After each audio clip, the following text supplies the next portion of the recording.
Well, here we are, we're at Avington Trout Fishery, and we've come here to try and catch a big trout because this series is all about big fish.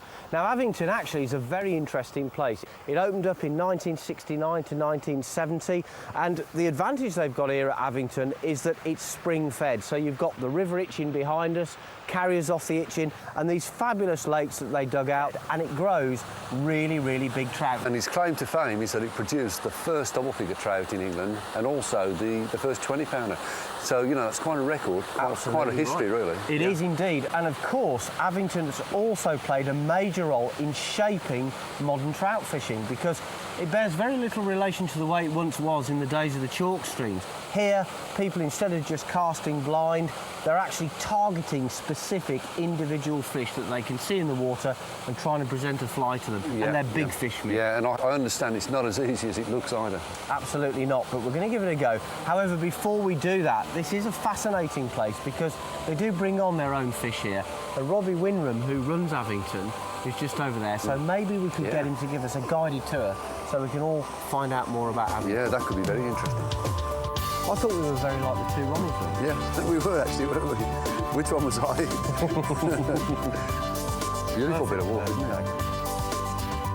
We're surrounded by trout.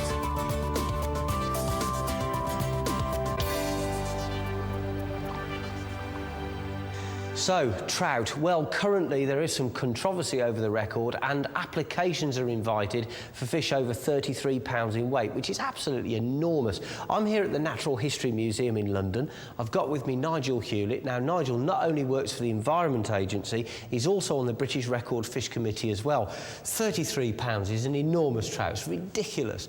But you've also got this situation, Nigel, with different records. You've got one for resident fish and one for cultivated fish. Now, what's all that about? Well, there's obviously been concern over the years about the fact people were starting to grow very, very large fish, and the technology for growing large fish was improving all the time, compared to other people who felt they'd caught something that was a bit more naturalised, had been in the reservoir for a bit longer and had grown on naturally. So that's why the two records were set up. The cultivated is for fish that go in large and are caught at that size. The resident fish are for those that have grown on in the water they're caught from.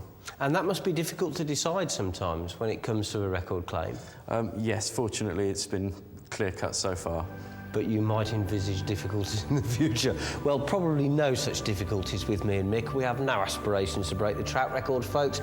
Neither of us having really caught particularly big trout in the past. So when we went to Avington Trout Fishery, we'd have been quite happy to catch a double-figure trout.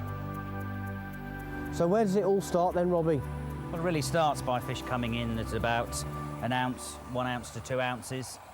We rear them up until double figures, but what we're trying to do is grade out all the kind of front runners, so therefore that's why there's such a number of ponds on the fish farm. So they start off this big. That's right. And they end up this big, and obviously people come here to fish for them, but there's quite a production line going there.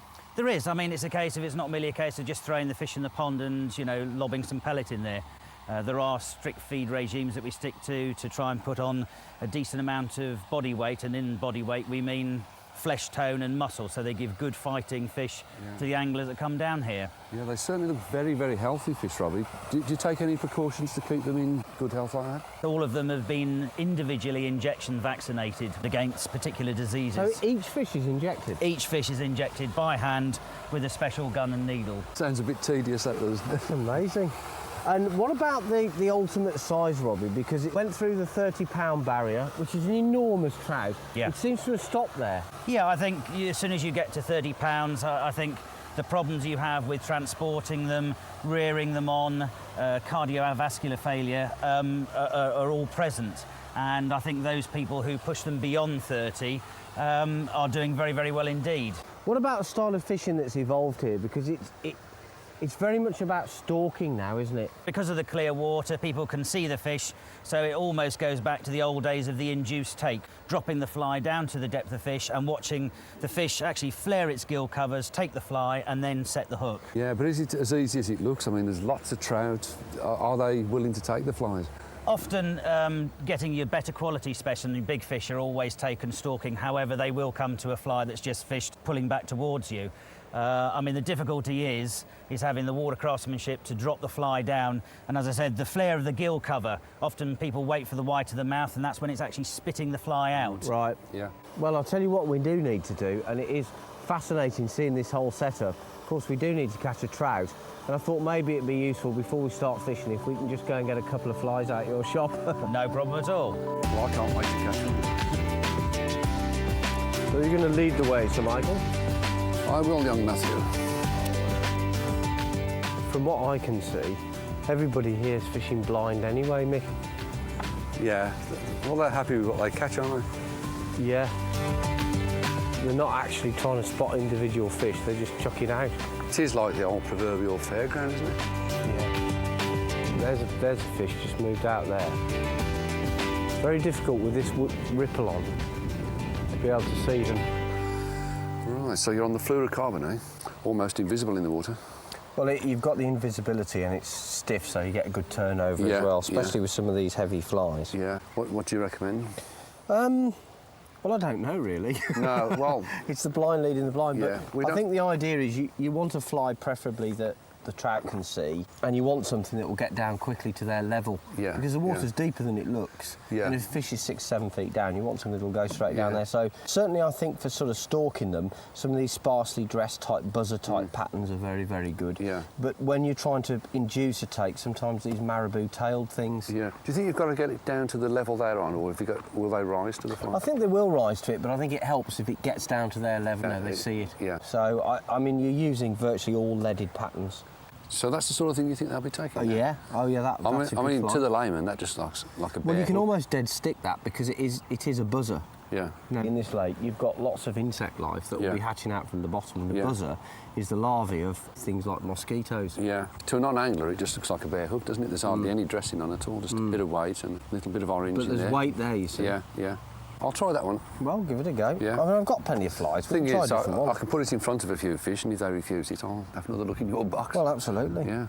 And Okay. I'll probably just close it like that and say, I'm sorry, stick to the fly you've got. What are you choosing anyway? Bob? It's a leaded bug with a yellow marabou Now, tail. that looks like a proper fly. That looks like a bit of weed on a hook, really. But the thing is, with our lack of experience, we might need to do a bit of fishing just to see what they're taking. Maybe. You know, maybe by fishing blind, if we have to. But at least with this, you'll see the reaction of the fish to the fly. Yeah, yeah. And you'll know whether they're taking him or not, because you'll see it. Come on, let's stop talking about it. Right. Let's do it. Let's go have a go. Right, I'm just testing my fly now amongst a small group of fish. We are after a big one, but I just want to see what reaction I get from this fly. No, it's totally ignored it. I've got a fish on now. I've just cast a fish in front of me just to test my fly, really, and it's just mullered it straight away, so that's good news. Oh, it's amazing seeing them in this clear water, actually. You can see every movement with the fish. You can watch it follow. You can watch it open its mouth and flare its gills as it takes the fly. It's quite incredible, actually. Well, I wasn't meant to catch that, Mick. I just wanted to test my fly, and I've got myself into one. I think it's probably an average fish for here. Did it chase it very far? Yeah, it just came straight for it. It saw the fly. I dropped it quite close to it. Yeah. And it just walloped it. Well, that's a good start, Mick, isn't it? Yeah, it is, yeah. So that was on yellow, was it? Yeah. Right, I'll be scrounging a yellow fly off you, mate. Oh, got it. Yeah. Oh, yeah, it's good weight, that is. It's a nice fish, isn't it? Yeah. Let's take it on this bit of soft grass. Yeah. Oh, there it is. And there's the little yellow fly you took. Yep. Heavily leaded fly. Look at that. Got a marabou tail, see? Yeah. Gives it a bit of movement. Yeah. But he was wired for that fly, Mick. I mean, he wanted it. That's a nice looking rainbow trout, actually. It's in really good condition. You can tell, look at the tail. When they chase each other in their stew ponds, they're basically nipping at each other's tails and they get rubbed off. Yeah. So what you're looking for, Mick, is a really nice, solid, fully finned fish like that. Oh, look at that. Beautiful. It's really plump, isn't it? Yep, super fish.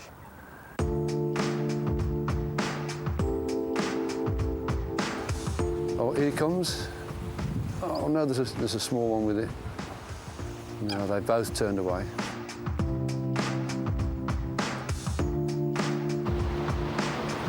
Oh, well, this one's flying off. This is a nice fish, actually.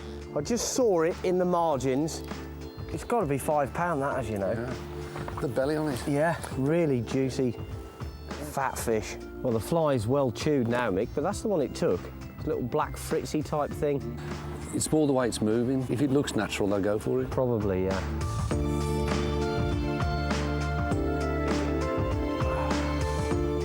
Got a few fish out at range now. They're not really close enough in for me to get a good look at them.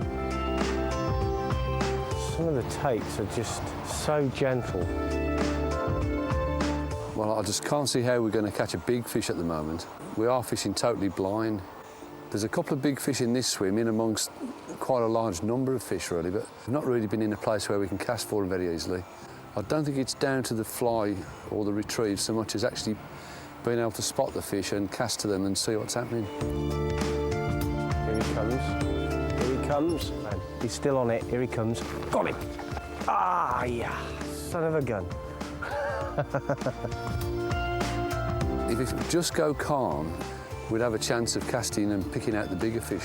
But at the moment, I'm just struggling to get one at all with this wind. When that ripple comes up, I just can't see anything. This is quite challenging fishing. I thought it was going to be quite easy. Oh, I had a bump then. I spooked him then. He lined him. If I've got any hair left, I'd pull it out. Can't really see the individual fish, just the movements now. Gotten it. Yeah. Well, we're just blind casting now and basically just fishing out into this ripple and waiting to feel the pull, because it's very difficult to see the fish with the wind that's on the water and all the shade that's here now. But I've got myself into another lively fish here. The trouble with this technique is, of course, you can't select out the bigger ones. At least you've caught one. I can't get one at all up there. It's been a difficult afternoon, actually. It started quite promisingly, but the conditions have deteriorated to the point where really we're just fishing blind now and hoping that we get a big fish. I think it's pretty well ready now, mate. Well done. Another nice fat one. Yeah, they're all the same, aren't they, actually? They're all in good condition. Yeah. This lovely evening light as well now, Mick. Yeah. Such a shame that the ripple's on there. It's got absolutely fantastic colours in this evening light, hasn't it? Yeah. Real proper rainbow trout, that is. Yeah. Beautiful.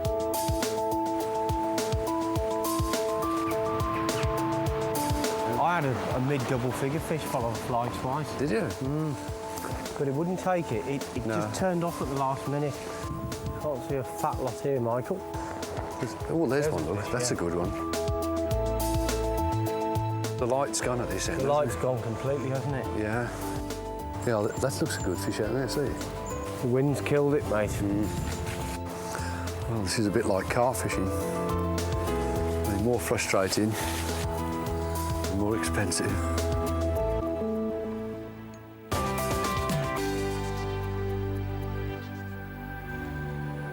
Well, Mick and I are back at Avington Trout Fishery, and we've started well with a couple of rainbow trout. But we've got a problem. The fish have stopped taking the large, gaudy flies that we've been using, and we've got to think about using something different to try and catch that elusive double-figure fish. Well, today we've got similar conditions to those that we had yesterday, which is going to make spotting fish really awkward. It's quite busy at the fishery today as well. So Mick and I have had a chat about this, and what we think we should do is stick to our guns, stand in one position until we get a little bit more space and just try and spot some bigger fish. And if we see a bigger fish, we'll cast to it. And I think that way we've got a better chance of contacting one of the giants, because if we just fish blind, it really is pot luck, and we'll probably end up with fish around 4 to 5 pounds. Nice fish, but there are some real lunkers swimming around in this lake, and I think we've got to wait to see them and then try and put the flies to specific fish. So it should be quite challenging, but it'll be fun, I think.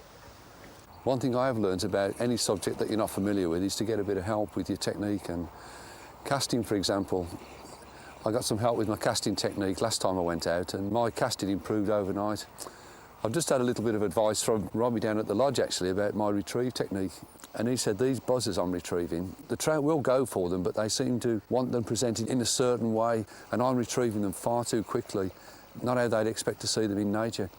So I've slowed the retrieve right down. And the other thing I've done, I thought about this myself, maybe my lead is too thick, 8 pound breaking strain, it's quite a thick leader, and this water's gin clear. So I've stepped it down. I think the fish are less likely to see it in these clear conditions. So I'm just going to put the theory into practice and see if I can get one of these big trout that Abington's famous for. And I can actually see quite a nice one just out there at the moment. Right on his nose.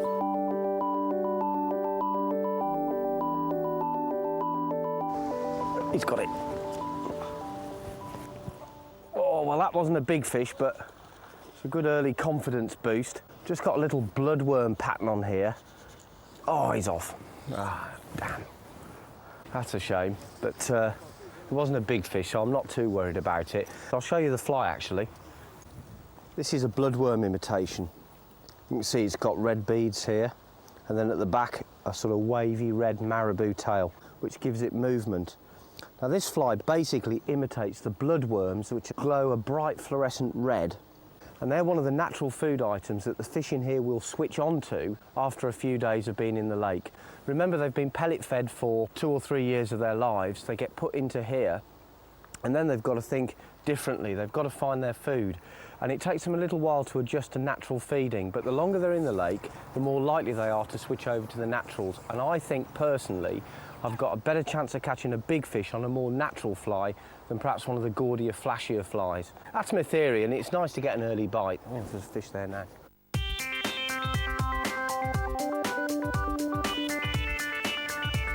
Well, how about that? A little bit of help with my technique. Yeah, it's got a... Well, it's not a monster. And there's the little buzzer it took. Are you into one, Matt? I've got one as well, yeah. Well, Matt's got one as well. How about that? Well, that's an early success. Oh, it's come off. That's what this programme's all about. I've got a better fish on this time.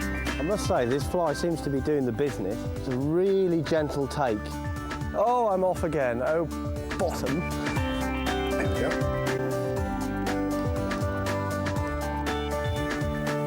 Well, we'll try again, shall we? Well, at least I got one right. That one didn't come off. Not a big fish, but it's nice to hook a few while you're waiting for a big one to come along. Well, here's the fly here. This is called an okie dokie buzzer, and it has been catching a lot of fish this season up and down the country. Now, that's a lovely Abington fish. Just look at it. I'm starting to get the hang of this now. I've just changed down to a really small buzzer. Oh, he's going wild. This is incredible fishing. Oh, he's off. I wish I'd have done this years ago. It's great fun.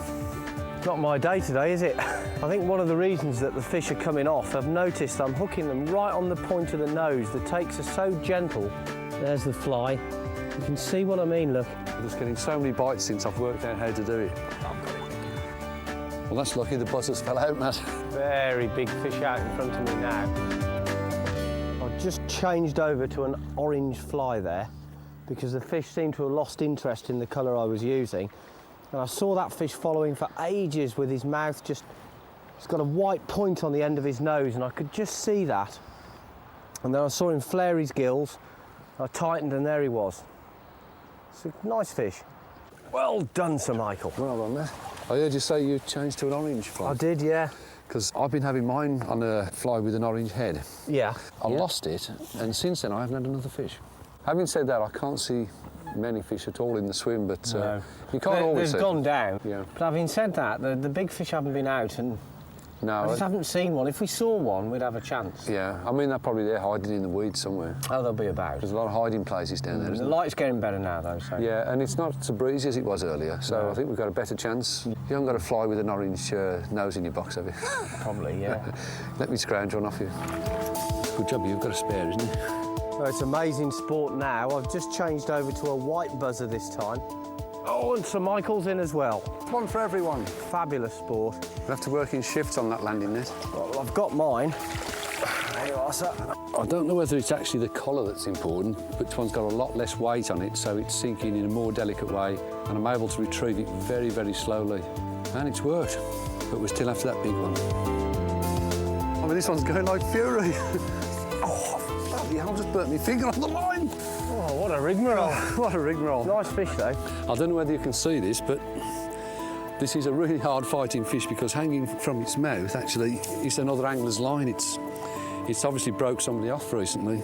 So if the viewer who lost that fly recently is watching, this is what you lost, mate. I'm so sorry to tell you, but I've caught it in your honour. How about that? Woo-ha!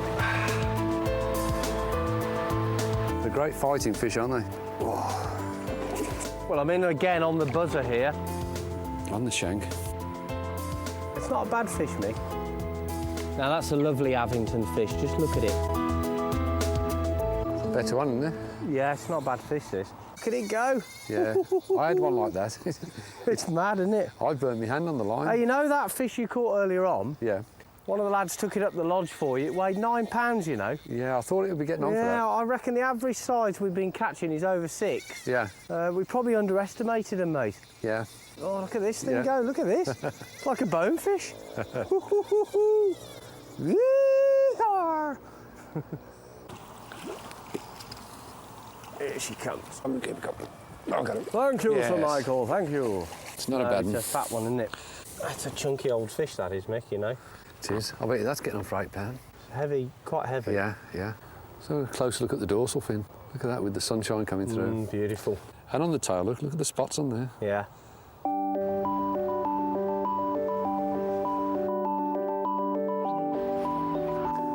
That's a nice fish, that is, Mick. Take it easy there. I've just changed my fly to a big black thing. I thought a change of fly might just do. Yeah, that's a good fish, that is, mate. Oh, yeah. That's a good one, mate. That's what it's all about at Avington, isn't it? Yeah. So they look quite tame in those stew ponds, don't they, mate? Yeah, just take it easy, Mick. That's a big fish, that is. They're certainly not tame when you've got them on the No, end. that's a good one, mate. That's the fish we're after. I saw him lurking in one of those deep holes between the weed beds. Yeah. I think a lot of the bigger ones maybe hide down in these holes during the daytime. And wait for the light value Yeah. to dip. But I cast to him and he took it. Yes. Yes. I if it's still going in the net. Got someone else's fly in its mouth as well. Look. Yeah, well, that's what I caught him on, Matt. I don't know what it's called. It's one of Robbie's recommendations, and I put it in my box when he said it's worth.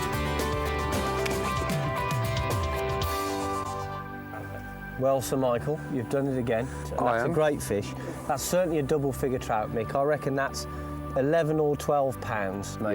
Yeah, I'm having a fabulous run just lately, and we set out to stalk a fish, and I saw this fish swim by, and I thought, that's a big one. Cast to it, and it turned and took it, and that's what we set out to do. It all started here at Avington. It's still going on today. It's famous for its big fish. You've definitely caught what qualifies for me as a big one. We've had a rake of fish, actually. We've had loads today, and you've capped it off with what Avington is famous for. That is a double-figure trout. Absolutely superb. Good bit of fishing. Well done, mate. Thanks, mate. It's a good team effort there. Join Matt and Mick in Western Island tomorrow night at 10:30 for the start of the Greater Rod Race. But next this evening, Geoffrey and Ray charter a boat to fish the English Channel in the Complete Angler.